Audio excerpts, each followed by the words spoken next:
Hello and welcome to the SRC podcast. Joining me, Big M, this week we got Rob Rees and Joe Wilson back with us again. How you doing, boys? All good, mate. All good. It's good to be back after my week off. Week off, laziness. I call it laziness. How about you, Joe? You all good, but? Yeah, good. Just sunning myself down in sunny Bermondsey at the moment, but yeah, looking forward to having a catch up with everyone. Who doesn't love visiting that pocket of the island in the midst of winter? All right then, boys. So we got a few games to go through. A full round of results to talk about, which will be nice compared to last week. So we'll start with our Thursday night game. Swansea travelling to Bruised. Obviously, they will reverse the previous week, and so they really eked it out in the first fixture, 27-24 down to this was a completely different game. They barely put a foot wrong, and Swansea barely did a shot. Always enjoyable to watch, especially the Thursday night games. Nothing else to do. But I was disappointed, watching that game from a perspective, and but Bridgend still had to win it. They still had to beat Woes in front of them, and they done it comfortably well. Watch the game. Yeah, I thought it was quite an entertaining game myself. I mean, it wasn't the most competitive, but it was good to see some good rugby. Especially, I think everyone was a bit disappointed that the weather called it off the week before. So it's nice that we've been able to showcase more for the league. Some good rugby. Yeah. So things of note to go through. Liam Tobias making his 50th appearance for Bridgend, and getting a try as well. So excellent day for him. Not everybody's what we say milestone games ever go to plan, as we would have seen with the Scarlets and Gareth Davis on his 250th.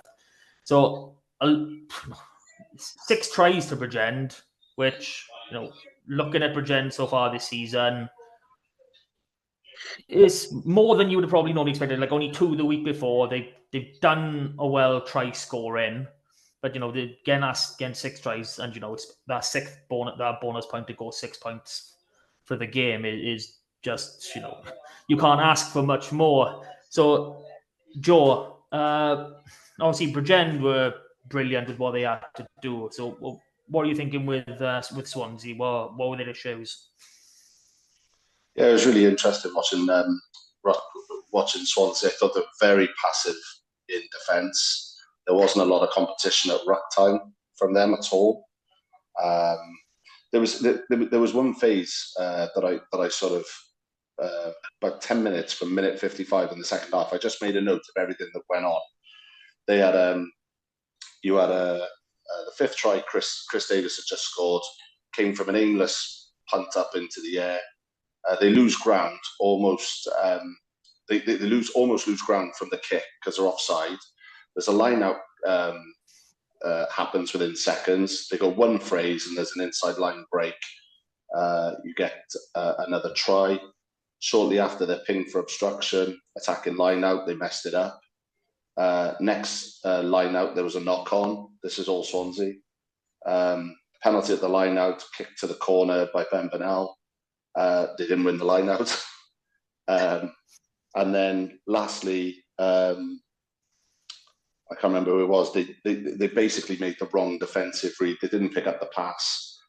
Goes inside a couple of phases, and that inside pass from a player on the inside running at depth close to the ruck. And there's another try then, bullet pass straight under the posts. It was just 10 minutes of just no defensive pressure from Swansea whatsoever. And I think Hugh Gustafsson be sort of looking at that thinking, they've got to do something to sort of try and slow that Bridgend ball down, because giving Bridgend that kind of foothold in the game, there was no pressure at ruck time. The ball was coming out as quick as they wanted it. The ruck speed was really good. And I was sort of looking at it thinking, I couldn't work out how Swansea were planning to get the ball back unless they were going to cause turnovers from knock-ons or push them into touch, because they were so passive. So I think that 10 minutes from 55 to 65 in the second half pretty much summed up Swansea's efforts for me. There wasn't enough defensive pressure, but in stark contrast to that, on the other side, Bridgend, I know, I think they gave man of the match to Ed Howley, didn't they? Yeah. Was it Ed Howley? But I mean, Ryan Wilkins and Ben Bernal, you know, as you know, they were leading that. I'm really impressed with Ben Bernal because, you know, we commented on it before. He's been out in the wilderness a tiny bit, and he's come back, and he really takes it to the line. He's a real problem player for defences. But also Ed Howley, grubber kicking in behind those defences early in the first half, really making Swansea play out of their own half. And Ryan Wilkins doing Ryan Wilkins stuff. We were told before the game by Scott Baldwin to keep an eye out for him, and they were spot on. He is rapid, really good decision making. Chip kicked, didn't he, for the one try? Just had everything. So as impressed with Bridgend as I was very, very disappointed by how passive Swansea were. Yeah, I mean, you've picked up on a great play within Ryan Wilkins, and you know, he plays 12 and 13, which, you know, you can't be underestimated. You know, a lot of players go through the, you know, entire careers playing 12 or 13 and not quite making it in the other shirt. But for him to be able to do that, he's had 2 stars at 12, 2 at 13, and he's getting better and better. So we see in progression in Bridgend already through this season. Like, first game, really good performance, but, you know, Newport were really clinical, put them to the sword a bit. Second game, Pontypool, you know, arguably should have won that. Discipline let them down a bit. And now these 2 games against Swansea, they edged it in the first one, and they've put on a show, you know, this past Thursday. So they are going really well, and, you know, their progression plans, you know, they're going in an upward climb at the minute, so it's good for them. But in terms of Swansea, you know, they didn't get a single point in that second half. You know, Josh Phillips missed his first kick of the season, so they can't even say they got 100% main kicker anymore. So we've all said, you know, we expect more from this Swansea side, and, you know, we're struggling to see it, you know, and it's been the same for years. So, like, we all thought that, you know, something was changing. You know, played really well against Newport, you know, were in a commanding position, just let that slip. And obviously the first game against Bridgend was a tight affair. And now this. So where do Swansea go from here? Rob, what do you think, you know, should be their main focuses? Because, you know, things are not getting easier. You know, they're hosting Cardiff this week. Yeah, I think what's been plain to see, I mean, forget about just the lack of just grit and determination, that just wanting to turn up is, I just don't think the pack, and especially the tight 5, are in the place they need to be to give, you know, the backs ball. I mean, most of the most impressive players they've got, I think, are in that either the back row or in the back line somewhere. I thought Matthew Aubrey showed his professional quality early doors in that Bridgend game, and then once he was not given the platform, once Bridgend shut out the Swansea pack, that was him done for the night. And that's what's disappointing me, is that they seem to sort of fix one problem and get plenty of firepower, and then they've gone backwards and said, we haven't got a tight 5 that's going to win us any ball or get stuck in, you know, at set piece. And, you know, as Joe alluded to, around that 10 minutes, little to no defensive pressure. That's when you need, you know, your big tight 5 boys to come in. You know, the boys with experience, they've been there, done it before, and sort of running all of that. But that's where I think they're lacking at the moment. Yeah, so Bridgend on an upward curve. Swansea getting rather desperate for that first win now. Move on to the next game, and for me, this was an unreal result, just based on last week and the circumstances around the game. Cardiff 50, Carmarthen Quins 0. I don't know what to say about this. You know, I was trying to follow the game on you know, social media. I saw a red card, saw the scoreline, thought, oh, it must have been a Quins boy that was sent off. But no, it was Cardiff down for 14 for the majority of the match. So Joe, being a resident Cardiff man, you know, 8 tries, a demolition job. Got revenge after last week. Yeah, I think I heard via the grapevine that they were really disappointed with their performance last week. I know Josh Turnbull alluded to it this week. They felt as though they didn't give a very good account of themselves, both in terms of their attacking structures. They're very much with that backline, trying to produce a brand of rugby that gives them one-on-ones. If they can get one-on-ones, then they are confident they can get over the gain line. They can produce that offloading game, cause sides problems. They didn't get the opportunity to do that last week. And I think partly, there's probably a little bit of credit there for Quins. This week, they'd obviously had a look at that game in depth, worked out how they were, how Quins were generating that pressure.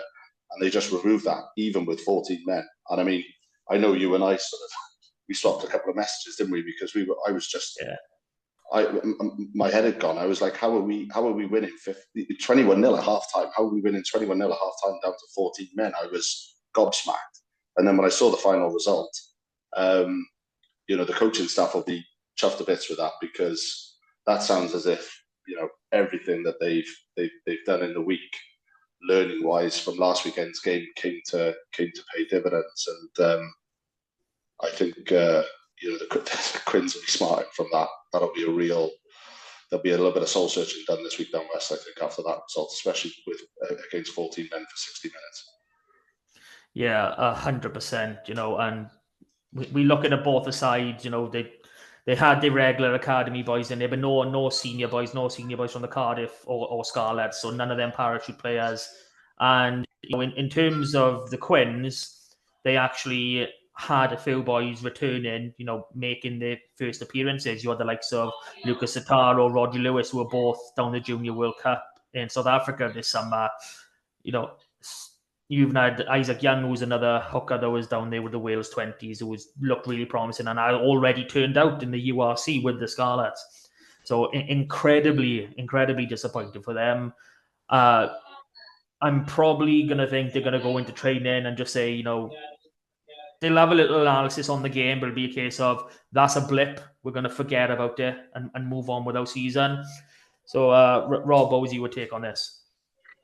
Yeah, I think this game was probably surprising for a number of reasons, not just the scoreline, but the fact that there wasn't a weekend Quinn side and a massively overstacked Cardiff side, the red card. And I think this probably sums up Cardiff this year, is they can hurt you very quickly in numerous ways.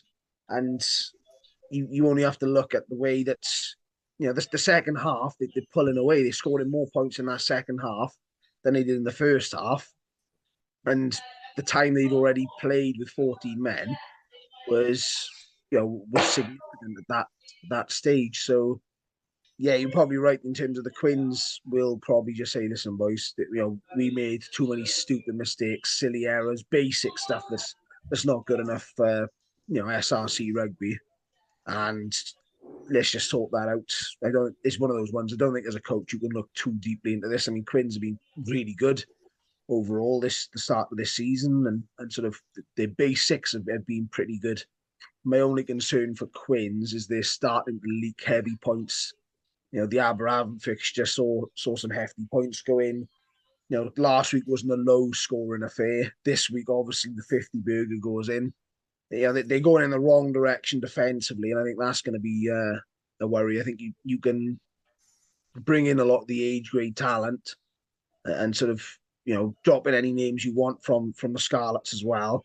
But ultimately, if your defensive structure, you're not winning those one-to-one battles or enabling those one-to-one battles, as Joe alluded to, you're going to struggle all season long. You have to front up, and unfortunately for Quins, they're slipping away from where we thought they'd be. They're doing an opposite to Bridgend in many ways. Yeah. So obviously, 50 points in one game is going to tip the scale slightly, but they're averaging 30.5 points conceded a game, which even before this, the numbers weren't the best. You're still talking in and around that 20-point mark, which I know this league is development and they are more focused on attack, but defense still plays a massive part in everything that you do. You can't rely on scoring 4 tries a game, kind of. No, it doesn't matter who you are. I mean, even if you It's not sustainable. No, even if you're Llandovery or Newport, you can't rely on scoring 4 tries a game. It just doesn't happen. And that's the worst part at the moment. They can't stick with teams. You know, it's not a case of Cardiff draw this out quickly and they're letting points in quick spates. In a game, them 2 or 3 tries in a 10, 12-minute period. That's your game done in that short period of time. Yeah, 100%. It's not a case of you score 2 tries, we score 3. It doesn't work. Like even when you're talking amateur level, you might get away with it in your league, but once you go into cup of competitions and you see the stronger ones across the divisions, it doesn't work. You've still got to have that emphasis. So obviously Cardiff back to winning ways. Quinn's taken quite a bit of a hit. So we'll move on to Newport against Aberafan. Got a full 80 this week, so really happy with that. That's great. And I think the scoreline probably reflects what we saw in in that first 40 minutes, the abandoned game. 29-19, not the sort of gap that I think people were probably expecting. How well Newport have been playing. I think they would have thought the conditions played a part of why there was just 3-0 in that first 40 minutes on the cancelled game. But a lot of positives there for Aberafan. Frankie Jones' 100th appearance, getting a try, so obviously, well done to him. Yes, only 1 win so far being against the Quins, but I think they can be buoyed by this. They were in the game, and we've seen how clinical Newport can be. So where are Aberafan's heads? Are they still seeing this as a positive, or is this like we need to start focusing on grinding out wins rather than just all the overall performance, Rob? No, I think Jason has been very clear in the vision of the club this year. It is heavily development. I'm not saying that he doesn't want to win or he doesn't believe they can't win, but I think that comes with its own challenges. You can't have an average age of 23 in your seasonal squad and change over the amount of players they did without having a bit of a transition phase. And if this is the transition phase, then it's not a pretty bad one. I think for the first half an hour, Aberafan dominated that game. Aberafan were in I wouldn't say a comfortable position, but they was in a really strong position, looking towards going into half time.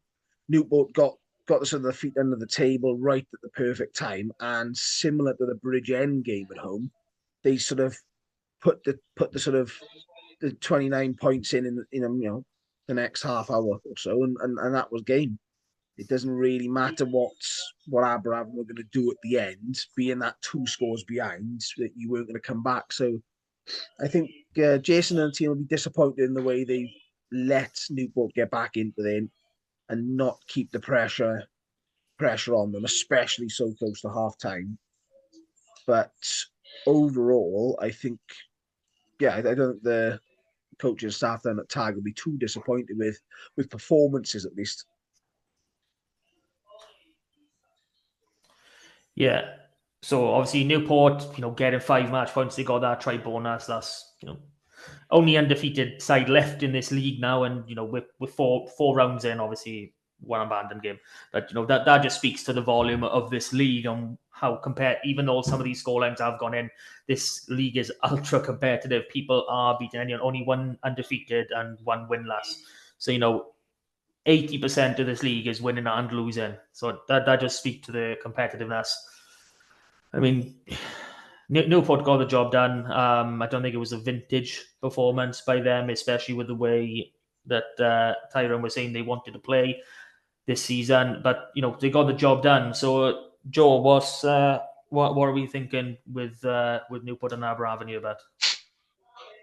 Yeah, I just think ultimately it's that pack is laying a platform for them to be able to do what they want to do with the back line. And then I think probably more so than any other club taking part in SRC this year, Newport have got a bench that pack-wise definitely comes on and has a massive impact. There's some big men rolling on. Landman, the big South African, he's coming on at second row. There's a lot of weight coming into that, which, for opposition sides at this level, if you're suddenly faced with another sort of 3 lads at 19 stone coming on, you've got to go and punch into for another 20 minutes when you've already blown your guts out. It's difficult to cope with. And I think it's telling that Newport probably still haven't hit their bootstraps yet, but they're still churning out wins. That's a sign of a very, very good, strong side. So I think the trajectory for them is ominous, because I think they'll get better. I still don't think they've played anywhere near their maximum, Newport. That said, I think Aberavon are punching above their weight for such a young team. I've been really surprised by Aberavon this year. I thought they were going to struggle more than what they have, and I think they've been unlucky a couple of times as well. The first half in the abandoned game, I was really impressed with the pack and the platform Aberavon laid against what is a good Newport pack. But I think the result here, there was only 10 points in it. For a team that young, that's an outstanding result down at Newport. And it'll be put into context by other scores later in the year. I think you'll realise how good a performance this was from Aberavon. Yeah, so we're in a position where both sides of this fixture, even though Aberavon lost, they still both going forward, going in the right direction. So we'll get to see Newport early this week with the Thursday night game. So if we move on to the next result, the reverse of the 100-point thriller, RGC making their first trip down south to Pontypool, and the team that they initially named, RGC, I think had 0 changes in it in the entire 23. But just before the kickoff, there was, I think, 4 changes to the 15. Now, I don't know if that played a part in this performance or had any sort of effect on them, but this game was sort of dead and buried by half time. Pontypool 29-13 in the lead, and they'd really pushed RGC to the point where I don't think they felt like they could win. It was a case of it didn't matter what attack they were going to throw; they weren't gonna get through. So obviously massive difference in these two games, and maybe the pitch played a massive part in there. Obviously the 4G, 3G, 4G up in North. Disappointing for RGC. Having that 6-point win in the first game and then basically getting nothing in this, and Pontypool obviously getting a solid win, and you can't sniff at these bonus point tries, with 6 points being the maximum now. It seems to be 4 points isn't enough if you want to, really secure where you are placed in that top half. So Rob, I'll come to you. Where was this one won and lost? I think it was securely won up front, and I think Pontypool took a grip of the game, the set piece, the breakdown places where RGC have been less familiar and less formidable this season. I think their back line has thrived off what I would say is rather loose ball at the moment. I think the opening 3 rounds all on a good surface, obviously the artificial turf at Colwyn Bay. They're sort of preying on sort of more open games, and Pontypool broke that down. That they applied some structure. Like I said, they got ahead of themselves, probably let RGC back in. But as you say, I think RGC are an interesting side. A few changes late on never helps anybody, especially in the fact that this, like I said, this 15, the 15 they named was unchanged in 3 games. And going into that game, the only time that any of those players had changed was round 1. And that was Ethan Fackrell at 7. Otherwise, everybody else had played all 3 and 4 games. So it was continuity, I would say, plays a big part in that. Josh Leach obviously knows what he likes and who he wants where. And yeah, I think, to change that many players over with, again, the journey and all of that added in, it's not ideal prep. But I think the more structured a game that we see, RGC tend to not be completely out of it, but struggle at the moment. I don't think their pack has quite settled into sort of a rhythm that they can do with the likes of Pedder Jones and Jesse in the front row. Yeah. So, their opening 3 games, they racked up 13 tries, which was tied most in the league with, conveniently, Pontypool. But, coming down and playing on a different surface, I don't know if it was the travel all the series, but they just couldn't get going. But big up to Pontypool. They more than got the job done in the first half on its own. So Joe, I'll come to you now. But what's where do you think? What's your thinking on this game, But? Well, I think man of the match was my old marker Dan Hill. All those nights up in Penturk in the pouring rain. The pack laid a platform, didn't they? Yeah, and I definitely think RGC are one of those sides that love playing on that carpet. It's a faster game, I think, for them at home, and I think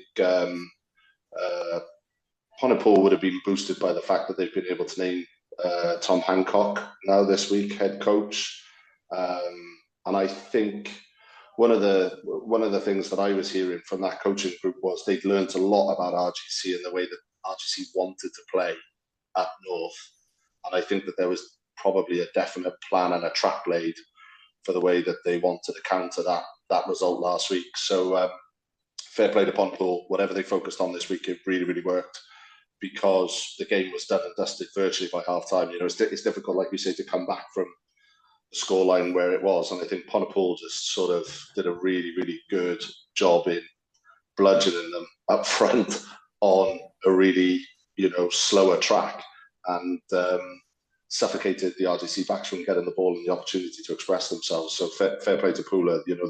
That new coaching setup did their work in the week, and that, I think, that laid the foundations for what they were able to execute at Pooler Park. Yeah, I mean, I want to talk positively about RGC, but I'm struggling a little bit in this game. One thing I will say for them that we've already seen a little bit of them. They do have some top class kickers inside that 23. They've got Billy McBride, Samuel Jones, and Dion Jones, who the three of them can slot into a starting 15 together if needs be. So it is. Obviously, we saw it last week where I think they kicked 6 penalties. So this is an area that RGC can target in the future if they do start being a bit more competitive in and around the ruck. I mean, you can see Samuel Jones slotting them from 50, 55 plus, which is unreal, especially in some of the conditions that they play in. So it's not all gone for RGC, not by any stretch of the imagination, and there's plenty there to work on.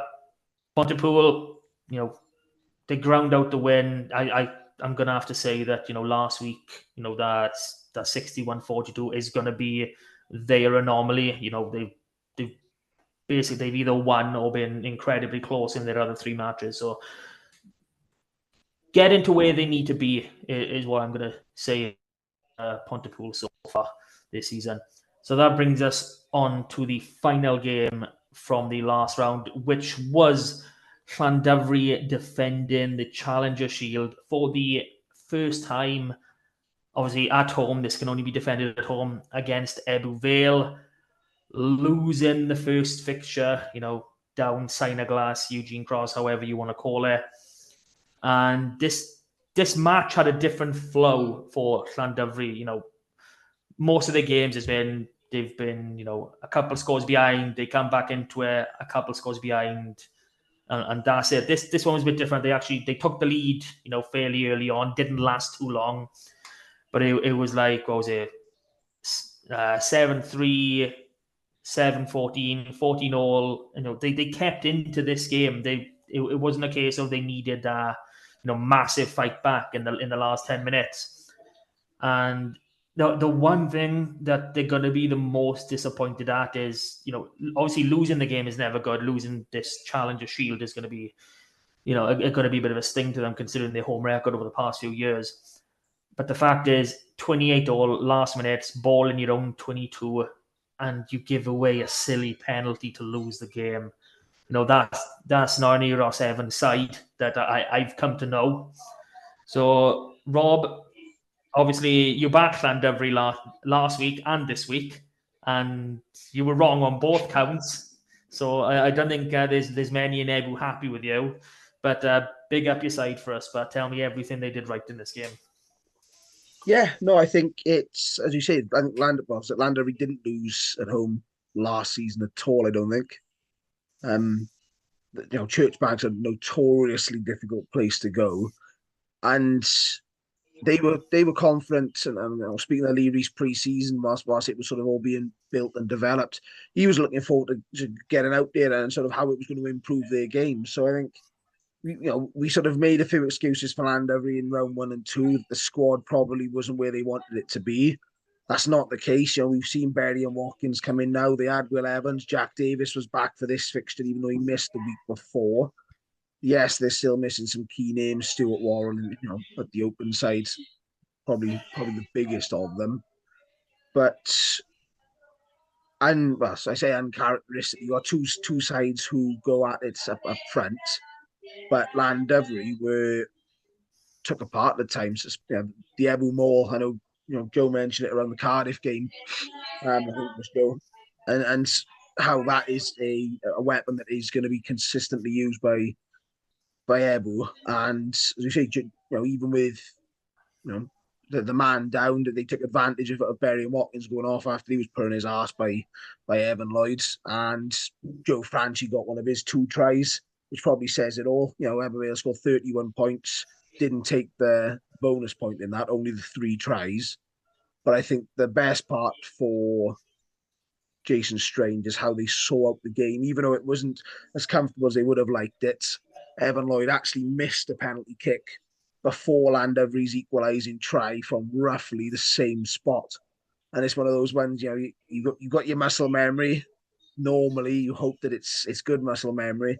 In this case, you slice the previous kick wide, Landovery equalise. I got to be honest, I think a lot of the travelling support probably thought that was it. Even if they drew, it would have felt like a loss, I think, at that stage with the shield on the line and all that sort of side of things. And yeah, you slotted right down the middle, but I think it was a good occasion had by all. I think Landovery launched the pitch in sort of good circumstances. Obviously, result the side, and I think that'll be a nice development for the community up there as well. Yeah. So I following the Scarlet sides, the Drovers and the Quins, it's not a good week for me, obviously. Yeah, I'm looking at Llandovery and thinking they can be so much better, and they are going to click. But I don't know if they're already clicking. They're just not going to be at the same level we used to over the last 2 years. Like, they got I think they got another boy or 2 back. Jack Davis, who got injured on a televised game last season, he's now firmly back in with the squad after featuring in the URC opener. And they've got a new tight head in Gabe Hawley, who was with the Ealing Trailfinders and Brunel University. So he's now come over. So it's going to be interesting to see how he goes. But yeah, I'm nowhere near as positive about Llandovery now. Like, even if they squeezed out a 1-point win in this game, I think I would have still been bouncing. I would still been like, yeah, this is Llandovery. They're gonna be on it. They're gonna do it again. So, Joe, you're the outsider's perspective in this game. What's your thinking? Yeah, I was very, very surprised by this result, I'll be honest, because this was obviously Llandovery's first game at Churchbank this season, because they've been away a lot. So I fully expected a Llandovery win here, I'll be honest. But I think the pack for Ebervale was to the fore. I think Joe Franchi scores a brace, 1 in each half. Is it Lloyd, the 10? He pushed him around the park really, really well. And I just felt like this. I think there was a moment in the second half. Ethan Phillips gets injured, who's a really good centre. Normally has an influence on the game. He gets injured. And I think the forwards just look at that and think, do you know what, we'll just take it on ourselves and carry on doing what we did in the first half. So I think they're first to score. And they just carried on that way. I think it was a performance full of grit and determination. Nothing less than what you'd expect from Ebervale. Llandovery will be kicking themselves. They stayed in it all the way. But they seem to be at the moment in a position where they're finding a way to lose games, which, is a surprise because you think about what they were like last year. You kind of feel like they're not getting an awful lot wrong, but at key moments they're getting it wrong. And that's going to click at some point and they're going to right that. But fair play to Ebu. Turned up, forwards did an unbelievable job down there. And yeah, very impressed with that bounce back. They'll be chuffed with that, really chuffed. Okay, so that brings us to the end of last week's action. If you're liking what we're doing, liking what you're listening to, watching, enjoying us, please like, share, subscribe. Every little helps. Comment. We want your comments. We want you guys to engage. So that being said and done, we get to move on to this week, and we have should have been a titanic clash for our Thursday night game. Newport hosting Llandovery. Now, Newport have named this side, so we've got that. Llandovery haven't as of yet, but we can probably take a wild guess at the sort of 15 they're going to produce. I think the most amount of changes they've made within the 15 is 4. So maybe if they went to changes with the bench, but I can't see a massive change to the Llandovery side this week.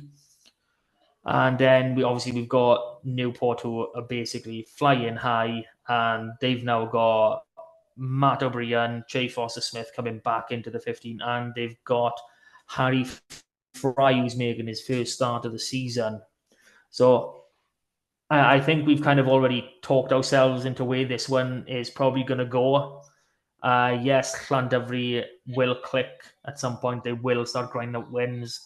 But going down to Newport on a very, very windy Thursday night in October, it's going to be difficult. So, Rob, what does Llandovery need to do, and what are they? What do they? I can't. I'm a little bit underwhelmed with Llandovery, and I'm quite disappointed. So I'm sorry, but yeah. So what do Llandovery need to do to try and grind out a win against this really impressive Newport side? I think first and foremost, we haven't seen the Llandovery squad yet. This is going to be a battle of tens. It was on this ground last year. I think if Johan Hughes gets back into that fly half jersey, then Llandovery have a much better opportunity, especially now Matt O'Brien's back for the first time since week 1. Nothing against Steph Jack Jones, but I think you need someone who's got a lot more experience at this level and can effectively play Matt O'Brien at his own game. I mean, we've seen what Newport are going to do. Foster-Smith back in, threw him back on the other side in place of Liam Lloyd. There's a lot of experience in that back line, and we've talked the pack to death, and then in terms of what they like and what they want to do with the ball. But I think Llandovery really need to get stuck in. I think Llandovery need to try and slow some ball down. That's where I think they're struggling this year, Llandovery. We spoke about the differences. They're not quite perhaps the same side at the moment as last year. I think a lot of that is around that second row, back row, losing a few key players through either retirement, injury. And I think you start looking at that and go, if they lose that battle and they can't prevent Newport taking the ball that they want to, we all know that Matt O'Brien, he'll put boot the ball. This is not going to be a game that Newport are going to sprint the ball off the park to start. And I think that's why you need someone behind the Llandovery pack who's going to start controlling it. Jack Davis being back is huge. Again, he'll have to try and manage the kicking game, which is something they didn't do against Eberville. They lost the kicking game last weekend. They're going to have to change that this week. It's a very open ground. If anybody's ever been down to Spitley Park, it's windy in the middle of summer. It's very open. The ball swirls. It's not a very high ground. So any up and unders, your big spirals start to maneuver very quickly. And I think that's probably the areas that Llandovery need to target and take it back a bit to basics and add a little bit of structure. Yeah. So, Johan Hughes is, like we spoke about this during the previews. Johan Hughes is a very key player. I felt Steph and Jack Jones done, a really good job, especially being his first start at 10 for Llandovery, on the weekend. But it doesn't matter how much talent or skill you've got in the world when you've got someone with the game management experience to know what to do in the situations. It's worth its weight in gold 10 times over.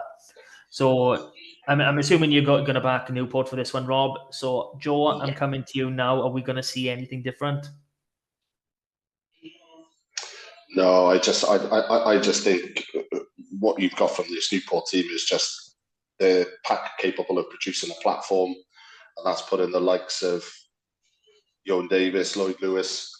It's giving them a platform to attack from, and they're quick, powerful boys. It doesn't really matter who they come up against; they're going to cause the opposition issues. And I really like the balance this week of Matt O'Brien, Foster Smith, and Johnny Morris in the centres as well. I just think, that's a very difficult 10, 12, 13 combination to break down. And then you've got pace and power on the outside with the boys they've got there. So I think the weather will definitely have an impact on it, but I can't see past Newport's back at the moment. It's good to see Harry Fry getting the game, another Penta product down in Newport. I think he disappeared off at Hartbury for a little while, ex-Rada comp boy. So it's good to see him getting some game time. So it's not weakening them. And Lou said he's going to give them a lot of mobility around the park. So it's another Newport win for me, I think, with the way Llandovery are performing. But who knows in the SRC? I think every week there's been a surprise result. So, if anybody's capable of getting a win at Newport this weekend, it's definitely Llandovery. They haven't hit their straps yet once this season, really. Maybe it just clicks this weekend for them and they get the result. But I'll be tuning in and watching, that's for sure. Yeah.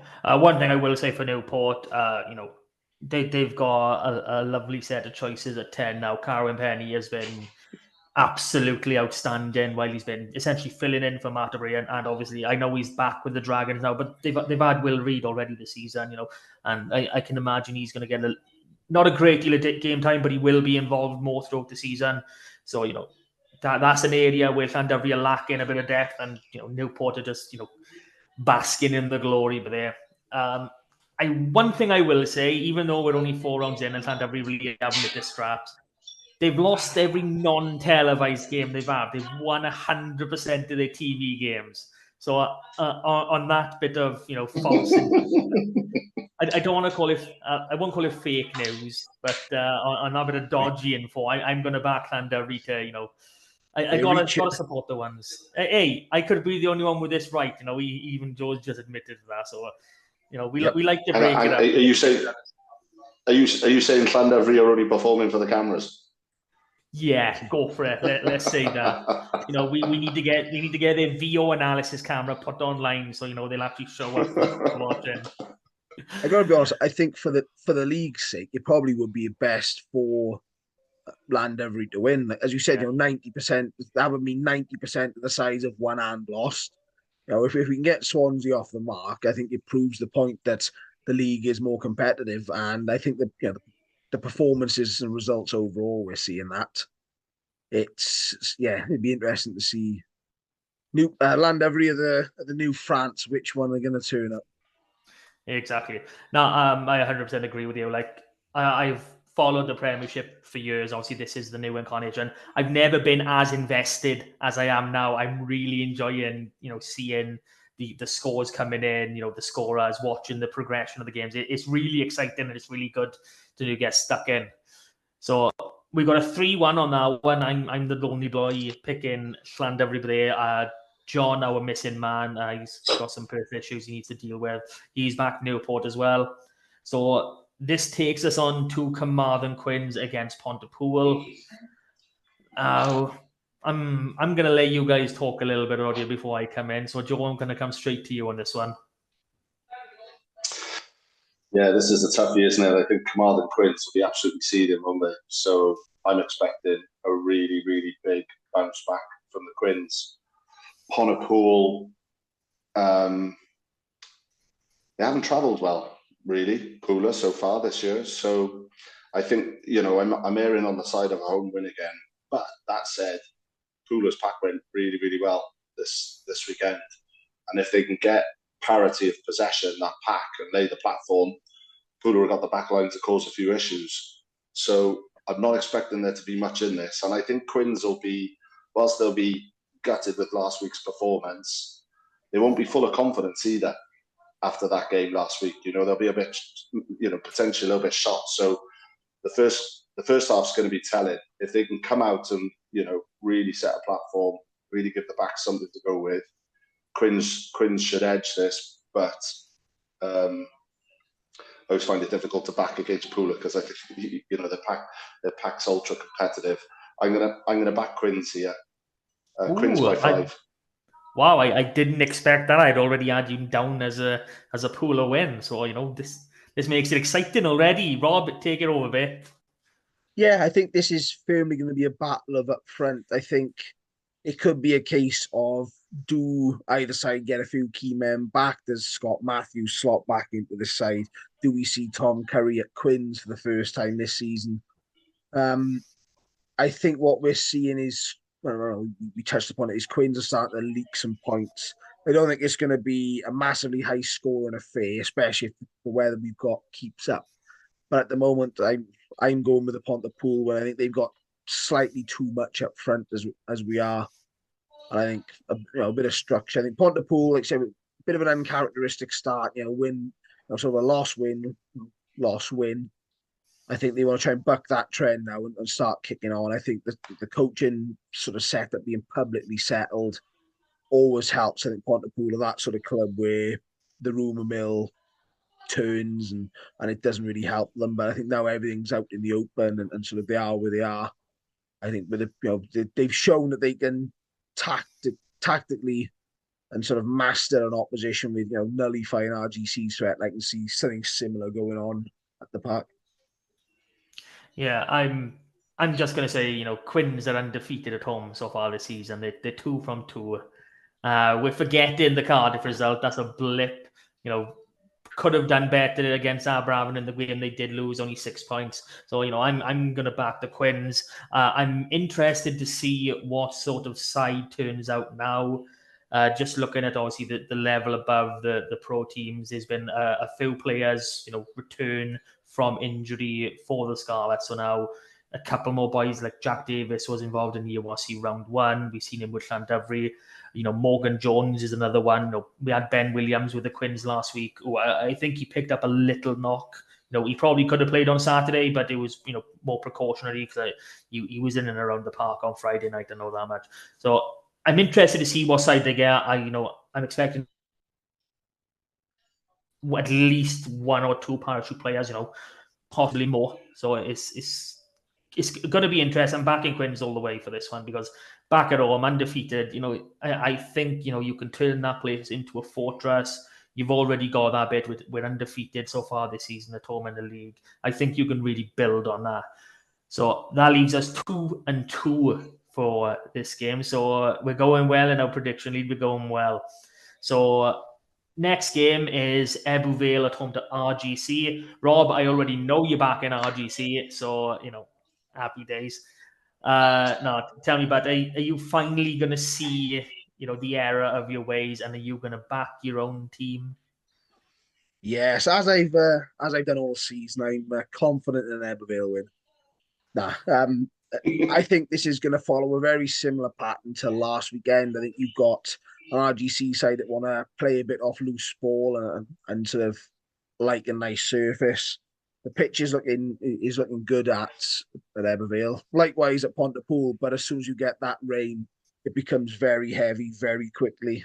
And I think Ebbw Vale and Pontypool, similar tactics. This is going to be a battle up front, and I just can't see RGC nullifying that threat. Again, I think the kicking game is going to be important for RGC. We mentioned kicking in terms of off the tee. I think kicking around the park is going to be important here because if they can stop Ebbw Vale getting attacking lineouts inside the 22, I think that's going to be the first part in preventing the Shield staying at Ebbw Vale. Yeah, first defense of the SRC Challenger Shield, as you just mentioned, but I'm struggling to see outside of an Ebbw win here. We're not 100% on a travelling RGC side just yet. I'd like to think this game is going to be close, like most games have been. I mean, I think what is it, between 5 and 12 points is probably an average, and we've had obviously a lot closer games. We've had a lot larger games, but the win margins they can be anything. and teams are in this till the 70th, 75th. So it's going to be a great day out, and I'm assuming you're going to be there to give us a full recap next week. I've got to back Eberville. I can't see anything other than Eberville will win here. Joe, are you going to give it a clean sweep? Is it going to be the four of us for Eberville, or are you going to back the Gogs like you have done before and prove us wrong? Yeah, I think this is really interesting fixture because I think RGC are more than capable of coming down here and producing a performance to beat them. And I think the one thing that I learned last week from Ebervale down at Llandovery is they'll give you opportunities to score. So I don't think Ebervale's defence has been the best in the competition by any stretch of the imagination. RGC have definitely got the players to take advantage of that. For me, when RGC perform well, that 8, 9, 10 combination just functions really, really well. I know we spoke about during the Cardiff game, during the Llandovery game, RGC played. Billy McBride was to the fore, did a really good job at 10, handling the game. The kicking game went really, really well. And I think RGC will be disappointed with last week's result at Pontypool.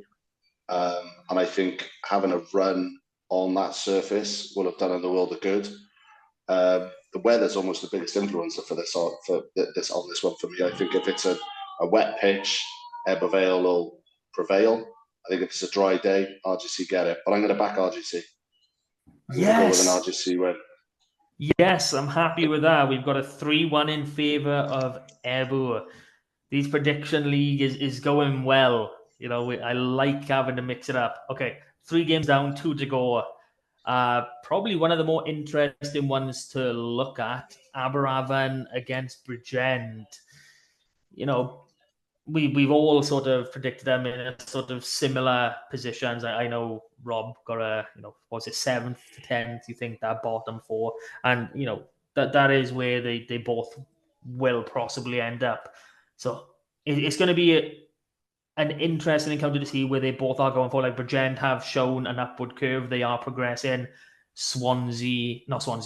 Aberavon, they've got over the line already, but they probably want to put a stamp on where they are.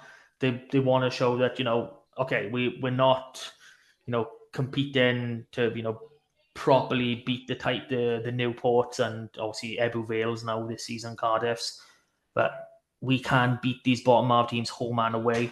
So where's this one going to be 1-2 for me, Rob? I'm edging towards Bridgend. Are you going to try and convince me otherwise? I'm not. I'm going to join you on the Bridgend bus. Bridgend bus, I love it. It's not an easy decision, and it's probably one that you could ask me tomorrow if we could discuss this game until tomorrow night, then you could probably change my mind 10 times in that sort of period. But I think you do have to back a side who are in good momentum. I think Bridgend are playing some really nice rugby. If not, that may well have been the sharpest round of rugby we've sort of seen. And Bridgend's kicked it off with some really good play, but not, they're throwing it about in the back line and said, Wilkins and Bennell, Rowley, Howley, they're all getting involved and sort of playing some sublime rugby, but it's not coming from nothing, or it's not coming from balls just being thrown around. That the pack are actually laying a platform. We spoke about this when we looked at previews, that Bridgend, a bit like Swansea, they had to start stepping it up with all these signings. Unlike Swansea, Bridgend have actually started to sort of step this up. They've got a real good vision now up front. I think Scott Baldwin's added that in, Brad Davis as well, over the last couple of seasons since he sort of joined as a player coach. And the set piece is becoming a bit of a menace. It's an underrated driving maul down at Bridgend. It really is. Everybody talks about Llandovery, Newport, Ebervale, sort of in that department. And it may not be quite at that level consistently, but they are getting there. And that's going to be something that Aberavon will have to be wary of, because typically Aberavon have always gone really well at the scrum, the set piece, the hard work up front. But yeah, for me with this, the way Bridgend are playing, and not necessarily because Aberravon are playing bad, but more Bridgend good. I'm on a Ravens win. It is. So Joel, round us off. Who's winning this one, but Yeah, so titled affair. I made the mistake of betting against Aberravon earlier in the competition when they were at home and paid the price. Very impressed with that Bridgend backline. I like the way that their kicking game was varied against Swansea. And rather interestingly, they weren't looking to kick the ball off the pitch very often against that Swansea team. They wanted to keep the ball on the park. And in Ben Burnell, Ryan Wilkins and Ed Howley, they've got 3 players there that are more than capable of sort of pinning any team back. I just think if there is a team that are capable of coping with that, it's possibly Aberravon at home. So I've got Aberravon at home by 2. there we go. So Mr. Aberravon himself, John Harris, has backed his home tide for this week. And it brings us on to our final game, Swansea at home to Cardiff. We're approaching the hour mark. Let's try and make this quick. Swansea win, lads. Cardiff are going well. I can't see anything other than a Cardiff win. Joe, I'll straight to you as the Cardiff man. What's going on? Yeah, I think Cardiff will be very confident coming down to Swansea. I didn't see enough from Swansea last week to suggest anything other than a Cardiff win. And I think if they're not careful, it could be a big old score as well. I think they were so passive on defence last week. They've got to do something about that. If they don't against this Cardiff side, there could be another figure beginning with a 5 again in this game. Okay, so that looks like we're all heading towards the Cardiff factory on this one. Rob, final word for this game and the show. Cardiff 6-pointer for me. As Joe said, Swansea haven't shown us anywhere near enough. And I think Cardiff have shown more than enough that they're going to put this one to bed. And I think, to be honest, I think they'll put it to bed quite convincingly and early doors. Whether they get to the 50 they did against Quins, I don't quite expect that high, but it wouldn't surprise me to see this tip into the 40s. There we go. A unanimous win for Cardiff from all of us. All the other games are mixed between us. Thank you very much for listening. We will be back next week. Hope you enjoy it. Thanks for being with me, lads. Really enjoyed the company and look forward to doing it again. Cheers, guys.